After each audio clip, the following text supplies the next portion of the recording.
എങ്കിലോ പുണ്യമാക്കുന്നവനും വെടിപ്പാക്കുന്നവനും ഞങ്ങളുടെ അകൃത്യങ്ങളെ ക്ഷമിക്കുകയും തുടച്ചു നീക്കുകയും അവയെ ഓർക്കാതിരിക്കുകയും ചെയ്യുന്നവനുമായ ദൈവമായ കർത്താവേ, സ്നേഹപൂർവമായ നിന്റെ കാരുണ്യത്താൽ അസംഖ്യങ്ങളായ എന്റെ മഹാപാപങ്ങളെയും വിശ്വാസികളായ നിന്റെ ഈ ജനത്തിന്റെ പാപങ്ങളെയും നീ മായിച്ച് കളയണമേ.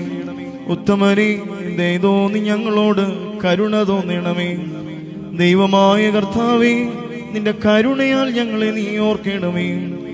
എന്റെ കർത്താവേ, നിന്റെ മഹാകരുണയാൽ തന്നെ ഞങ്ങളുടെ മാതാപിതാക്കന്മാരുടെയും സഹോദരീ സഹോദരങ്ങളുടെയും നേതാക്കളുടെയും ഗുരുക്കന്മാരുടെയും മരിച്ചുപോയവരുടെയും മഹത്വമുള്ള നിന്റെ ഈ വിശുദ്ധ സഭയുടെ പ്രജകളായ സകല മരിച്ചുപോയവരുടെയും ആത്മാക്കളെ നീ ഓർക്കണമേ.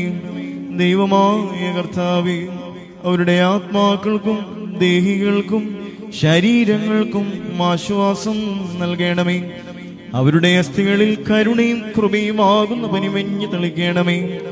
കർത്താധികർത്താവും മൗത്വത്തിന്റെ നാഥനുമായ മശിഹ രാജാവേ, ഞങ്ങൾക്കും അവർക്കും നീ വിമോചകനും വിമോചനവും ആയിരിക്കണമേ.